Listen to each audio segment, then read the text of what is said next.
Hello दोस्तों, नमस्कार। आपका आर्य मानसी पर स्वागत है। जैसा कि आपको पता है कि नई भर्ती भी आने वाली है और उस भर्ती में आपके एसएसटी के कितने पद हैं वो तो आने वाले समय में आपको मालूम चलेगा। लेकिन अगर आप स्वयं तैयारी कर रहे हो तो आपको केवल एक सीट लेनी है, यानी कि आपको एक पद चाहिए।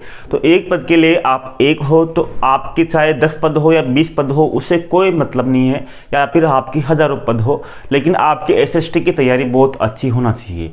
और जैसा कि आपको पता है कि एसएसटी ऐसा विषय है जिसमें कभी भी आपके 300 से अधिक कट ऑफ नहीं गई है। जनरल की बात करें और आपके कट ऑफ 300 गई है तो आपको 350 से ज़्यादा नंबर लाने में कोई रोक नहीं सकता, लेकिन अगर आपकी तैयारी होना चाहिए। अगर तैयारी की बात करें तो आपके टोटल आपके 7 + 1 यानी कि आपके टोटल 8 विषय है, 7 तो आपके सब्जेक्ट है और 1 आपके शिक्षण विद्या हैं, यानी कि प्रत्येक विषय से आपके 18 से 20 क्वेश्चन पूछे जाते हैं।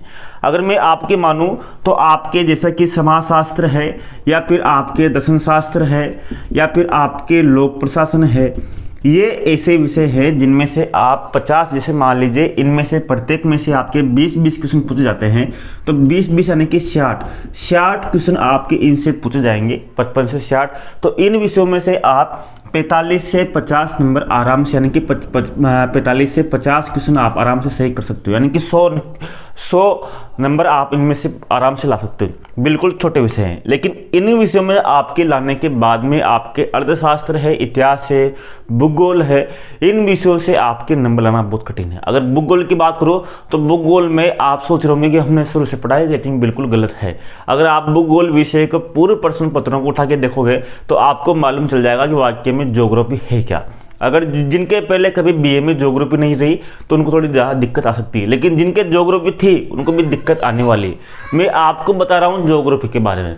अगर ज्योग्राफी की बात करें तो आपके ज्योग्राफी में कुल मिलाकर आपके कितने टॉपिक हैं? आपके कुल मिलाकर 6 टॉपिक हैं। जैसा कि आपके पृथ्वी की गतियाँ, अक्षांश और देशांतर, इससे आपके 2018 में 1 क्वेश्चन पूछा गया, 2022 में इससे 3 क्वेश्चन पूछे गए।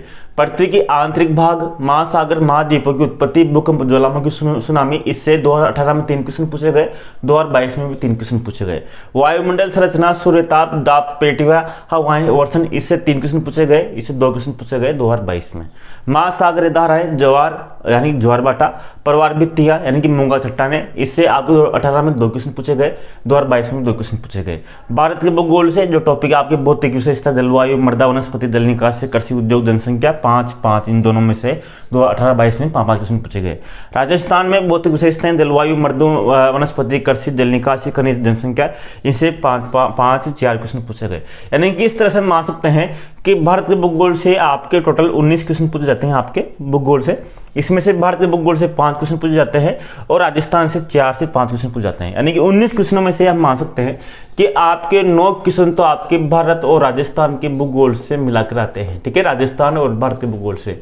बाकी 10 क्वेश्चन आपके अलग भूगोल यानी कि आपके भौतिक भूगोल से पूछे जाते हैं। यानी कि भौतिक भूगोल जानते हो ना, भौतिक भूगोल को लेकर क्या करना पड़ेगा आपको? जैसे पृथ्वी, गति, अक्षांश, देशांतर। अब आपको मैं बताऊं, नंबर 1, अब आपको भूगोल कैसे पढ़ना पड़ेगा, क्योंकि मेरे स्वयं नेट कर रखी है, उसमें मुझे पता है कि आपको भूगोल किस तरह से आपको कंप्लीट करना होगा। यानी कि आपको कोई पीएचडी की डिग्री नहीं लेनी है भूगोल में, आपको 2-3 काम करना पड़ेगा। जैसा कि अगर आपके पास अभी समय है, क्योंकि अभी आपके पास समय है, तो आपको अभी से ही भूगोल को विस्तार से पढ़ना पड़ेगा। क्योंकि अगर आप जाओगे गाइड के साथ जाओगे, गाइड पढ़ोगे तो उसमें विस्तार से नहीं दिया हुआ। यानी कि आपको 10 नंबर, यानी 10 में से 10 नंबर लाने के लिए या 10 में से 8 नंबर लाने के लिए किन टॉपिक से? इन 4 टॉपिक से आपके 10 प्रश्न पूछे जाएंगे और 10 प्रश्न में से आपके 7 से 8, यानी कि जिस विषय में आप जितना प्रश्न अधिक सही कर सको उतना ही आपके लिए फायदेमंद है। और इनके लिए आपको समझ विकसित करना आवश्यक है, और समझ विकसित करने के लिए चाहे आपके भूगोल रहा हो या नहीं रहा हो, विकसित करने के लिए आपको लिए जरूरी है कि आप पहले पूर्व वर्षों के प्रश्नों को देखें, क्या आपको उनके बारे में पता है। यानी कि पहले आपके पास 2-3 चीजें होना चाहिए। नंबर एक तो आपके पास भौतिक भूगोल के लिए सेविंदर सिंह, यानी कि आपके एक विचारक, एक लेखक है सेविंदर सिंह की एक बहुत अच्छी पुस्तक चलती है भौतिक भूगोल की एक अच्छी पुस्तक चलती है, इसको आपको खरीदना है, ठीक है ना। भौतिक भूगोल के लिए आपको सेविंदर सिंह के भूगोल की बहुत अच्छी फेमस पुस्तक है, इनको लाना है। लाने के बाद में फिर आपके बीए फर्स्ट ईयर में आपकी किताब चलती है भौतिक भूगोल, उसकी आपको पासबुक लाना है। पासबुक मिल जाएगी आपको कहीं पुरानी वाली। तो ये 2 किताब के पास होना चाहिए। चाहिए सुरेंद्र सिंह की भौतिक भूगोल और BA फर्स्ट ईयर की आपके पास पासबुक, ठीक है। ये 2 चीज़ें आपके पास होना चाहिए। इनको आप विस्तार से पढ़ोगे, पहले विस्तार से पढ़ने के बाद में ज़्यादा टाइम लगेगा आपको, 5 से 6 दिन आप इसमें कंप्लीट कर सकते हो। फिर आप प्रश्न देखना, आपके पास एक तो नंबर 1 आपके पास राजस्थान, भारत और विश्व का नक्शा याद होना चाहिए, आपको मानचित्र याद होना चाहिए, ग्लोब की रेखाएं याद होना चाहिए। अब मैं आपको बता रहा हूँ, जैसे आप पृथ्वी, गतियाँ, अक्षांश, देशांतर, जैसे मान लीजिए आपको पूछा गया युति वियुति क्या है, अब बताओ युति वियुति क्या है, आप बता सकते हो क्या युति वियुति का संबंध किससे है। इसी तरह 75 डिग्री पूर्वी देशांतर का प्रतिध्रुवस्थ देशांतर कौन सा है, प्रतिध्रुवस्थ देशांतर कौन सा है, ये सब चीज़ें आपको बेसिक ज्ञान से ही, जैसे मान लीजिए वहाँ पर समय हो रहा है, अब जैसे आपको पूछा गया कि इस पर ग्रीनविच रेखा पर 12 बज रहे हैं, तो थिम्पू में क्या समय हो रहा होगा। अब थिम्पू, अब आपके वहाँ पर देवा थिम्पू किसकी राजधानी भूटान की है। फिर आपसे पूछा गया कि पूर्वी देशांतर या पश्चिम देशांतर पर, अगर आप पश्चिम देशांतर पर जाओगे तो समय कम होगा और आप पूर्वी देशांतर पर जाओगे तो समय बढ़ेगा। जैसे मान लीजिए भारत का जो देशांतर 82.5 डिग्री पूर्वी देशांतर है, तो भारत का प्लस रहता है ग्रीनविच से 5.5 घंटे प्लस। अगर आप अमेरिका में जाओगे तो अमेरिका माइनस रहेगा। ये सब आपको समझ विकसित करनी है। ये समझ विकसित करने के लिए आपको 2 किताबें सुरेंद्र सिंह और भौतिक भूगोल ये आपको करनी है। पूरे क्वेश्चन यहाँ से ही पूछे जाते हैं। इसी तरह पृथ्वी का आंतरिक भाग, महासागर, महाद्वीपों की उत्पत्ति, भूकंप, ज्वालामुखी, सुनामी। अगर आप पेपर दिया होगा, किसी ने पेपर दिया होगा, तो भूगोल में आप 19 क्वेश्चनों में से मुश्किल से 10 क्वेश्चन सही नहीं कर पाओगे। यानी कि आप सोच रहे हो भूगोल ऐसा, बिल्कुल भी ऐसा नहीं है, बहुत कठिन है। आप क्वेश्चन उठा के देखना, तो आपको ये समझ विकसित करनी पड़ेगी। जैसे आपको पूछा गया, अब आपके महासागर, महाद्वीपों की उत्पत्ति से संबंधित बहुत से सिद्धांत आए, जैसे संकुचन सिद्धांत आया, आपके संकुचन सिद्धांत आया, या फिर आपके प्लेट विवर्तन के सिद्धांत आया, या फिर आपके उष्ण स्थल सिद्धांत आया टूडो विल्सन का। इस सिद्धांत आपको पास विशेष रूप से आपको होना चाहिए। कोबर का महाद्वीपीय सिद्धांत, या फिर आप वेगनर का देख सकते हो। यानी कि बहुत से सिद्धांत हैं जिनको आपको क्लियर आपको याद होना चाहिए। जैसे द्वीपों, महाद्वीपों, तोरणों की उत्पत्ति किस तरह से हुई, ये चीजें आपको पास बहुत स्पष्ट होना चाहिए। क्योंकि महाद्वीपों, इसी तरह अभी भी आपके पास भूकंप और ज्वालामुखी से अभी तक एक भी क्वेश्चन आपके नहीं पूछा गया, न तो 2018 में पूछा गया, न 2022 में पूछा गया। सुनामी से जरूर आपके 2022 में क्वेश्चन पूछा गया था कि हिंद महासागर की प्रसिद्ध बहुत भयंकर वाली सुनामी किस वर्ष आई थी, ठीक है। तो ये चीजें आपके पास होना चाहिए। आंतरिक भाग से अब आपके पूछा गया, जैसे सीमा, सियाल, जो आपकी नीपे होती है, 3 परत होती है, तो वो सभी इसके अनुसार अलग अलग परतें होती है। उन परतों को आपको देखना होगा। नीपे, निकिल, जो आपके फेरेलियम, जो आपके जो कौन कौन से मेटल है, कितने % है, या फिर आपके महाद्वीप जो आपको पूरा बेसाल्ट की है, ग्रेनाइट की है, मैं आपको पूरी तरह से आपको इनको कंप्लीट कर सकता हूं, लेकिन आपके पास मैं यूट्यूब के माध्यम से आपको इतना विस्तार से नहीं पढ़ा सकता जितना आपके पास आप इन पुस्तकों के माध्यम से पढ़ सकते हैं। और आपको पढ़ना कैसे है, आपके पास समय है, आप 2 महीने में ही सामाजिक का पूरा सिलेबस कंप्लीट कर सकते हो। अब मैं तो आपके पास ये चुनौती देता हूं कि अगर आप 4 महीने भी आप अच्छे से पढ़ लिए तो आपको सेकंड ग्रेड में रोकने से कोई नहीं रोक सकता। अगर IAS RS बनने में केवल 6 से 7 महीने काफ़ी हैं, तो फिर बताओ आप सेकंड ग्रेड के लिए 7, 8, 10 साल पढ़ते हो या 2-3 साल पढ़ते हो, तो आप सलेक्शन क्यों नहीं होता। सलेक्शन का कारण ये है कि आपके पास पता है ही नहीं आपको पढ़ना किस तरह से, क्या नहीं पढ़ना, ठीक है। तो आपके कथन पूछा जाता है कि आंतरिक भाग से संबंधित कौन सा कथन सही नहीं है। अभी तक आपके 2 क्वेश्चन पूछे गए, दोनों में कथन पूछे गए, तो आपको आंतरिक भाग की पूरी जानकारी होना चाहिए जो है। इसी तरह वायुमंडल संरचना, सूर्यताप, दाब पेटियां, हवाएं, वर्षण।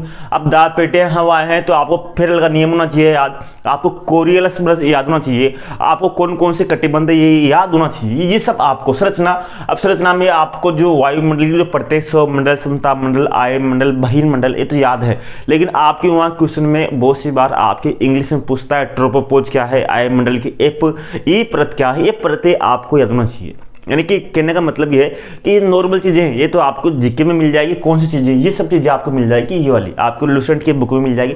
लेकिन आपको थोड़ा लीक से हटकर काम करना होगा, ये चीज़ें आपको करना होगा, ठीक है। उन चीज़ों को मैं बताने की कोशिश करूंगा। जैसे एल्बिडो सर्वाधिक कहाँ होता है, कोरियलिस ब्रश क्या है, फेरेल नियम क्या है, सिलिका हवा क्या है।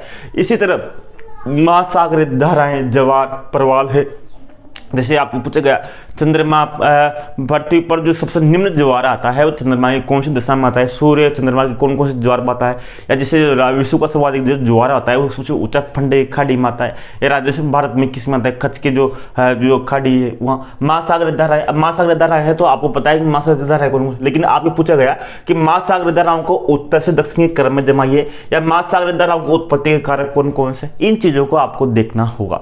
इसी तरह अब भारत के भूगोल से, भारत के भूगोल राजस्थान का भूगोल है तो आपको बेसिक जानकारी यानी कि ये तो है ही सही, लेकिन आपको विशेष जैसे मृदा में पूछेगा तो मृदा में पूछेगा कि आपके कृषि विभाग के अनुसार कौन कौन सी मृदा है, या फिर आपके पूछेगा कि जैसे निम्न जो भारत के भूगोल से संबंधित है वो आपके एक पार्टिकुलर, जैसे आपके नंबर 1 तो आपके जनसंख्या के हर बार आपके जनसंख्या से 2 क्वेश्चन पूछे जाते हैं, जनसंख्या से, यानी कि ये क्या 5 में से 1 क्वेश्चन आपके जनसंख्या का आता है, इसमें भी आपके 1 क्वेश्चन जनसंख्या का आता है। जनसंख्या वाला आपका क्वेश्चन अच्छा होना चाहिए। जनसंख्या जैसे आपको पूछा गया है राजस्थान की जो जनसंख्या है कौन से जिले में सर्वाधिक प्रतिशत जैन धर्म का है, सर्वाधिक प्रतिशत कौन से जैन धर्म का है।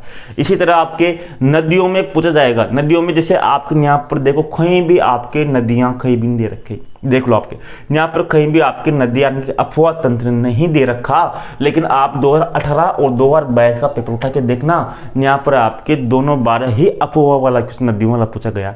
यहाँ पर पूछा गया राजस्थान से कि इस नदी को सहायक नदी से सम्मिलित कीजिए, और यहाँ पर पूछा गया भारत भूगोल से कि इस नदी को इस उद्गम स्थान से सम्मिलित कीजिए। तो ये चीजें आपको ध्यान देनी होगी। इसी तरह कृषि जल निकासी वनस्पति में आपको, वनस्पति में क्या, वनस्पति में आपको भारतीय वन संरक्षण की जो रिपोर्ट आती है 2022 की रिपोर्ट आ गई, उसमें आपको देखना है कि सर्वाधिक वन कहाँ मिलते हैं। तो ये क्वेश्चन आपको इस तरह से तैयार करने हैं कि आपके एक आपके पूरा कंप्लीट हो जाएगा, और होने के बाद में फिर मैं गारंटी देता हूँ कि आपके क्वेश्चन कैसे पूछ ले, एग्जामिनर आपके क्वेश्चन कैसे पूछ ले, आपका क्वेश्चन 100% सही जाएगा। क्यों जाएगा? क्योंकि आपको वो क्वेश्चन दे रहा है और आपके पास 4 ऑप्शन दे रहा है, यानी कि आपको पता है कि ABCD 4 ऑप्शन में से एक आंसर सही रहेगा और 3 गलत रहेंगे।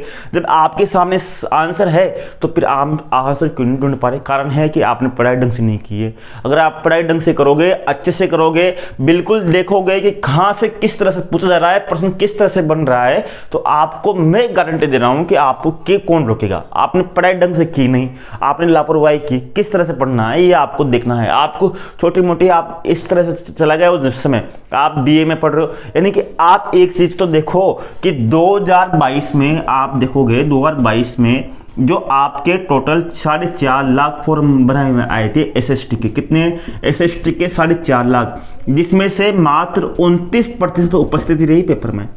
यानी कि 29% मतलब है कि 10 में से केवल 3 जनों ने पेपर दिया, 7 जनों ने पेपर देने ही नहीं गए SST का। SST 40% नहीं, क्यों? क्योंकि उनको पता है ही नहीं क्या है। तो आप कंपटीशन बहुत कम है, 300 मार्क्स लाना बहुत आसान है, यानी कि 300 मार्क्स क्यों नहीं ला सकते आप बताओ आप मुझे। कितना सहज सिंपल सिलेबस है, लेकिन मेन बात है डर। यानी कि आप अभी से कोशिश तो करो, एक बार आप चलो तो सही, आप एक कदम तो रखो तो सही। अगर आपको हजारों मीलों की यात्रा करनी है तो आपकी यात्रा पहले कदम से ही शुरू होगी। आप पहला कदम उठाना ही नहीं चाहते, आप एक कदम तो उठाओ, आपकी हजारों मीलों की यात्रा ऐसे ही हो जाएगी। तो ये चीज मैं बता रहा हूं कि इन चीजों को आपको कंप्लीट करना है। आज भूगोल की बात की, कल अर्थशास्त्र की बात करेंगे, यानी कि पूरे विषय की बात करेंगे क्योंकि अपने पास समय है। तो अगला जो वीडियो आएगा वो अर्थशास्त्र से संबंधित आएगा, क्योंकि बहुत से अभ्यर्थियों की मांग पूर्ति क्या है, बाजार के नियम क्या है, ये सब सिंपल है। आपके पास फंडामेंटल नियम आपके पास मूल समझ होना चाहिए। अगर समझ है तो आपको मैं दे रहा हूं कि आप बिल्कुल आसानी से इन सब चीजों को कर सकते हो। सीमित सिलेबस है, और सीमित सिलेबस के बाद में अब फिर भी आप सोचते हो कि यार ऐसे कैसे, बिल्कुल आराम से। तो अगले वीडियो में मिलते हैं, अगले वीडियो में देखते हैं कि किस तरह से अपने सामाजिक का पूरा सिलेबस कंप्लीट करेंगे। धन्यवाद, नमस्कार, जय हिंद दोस्तों।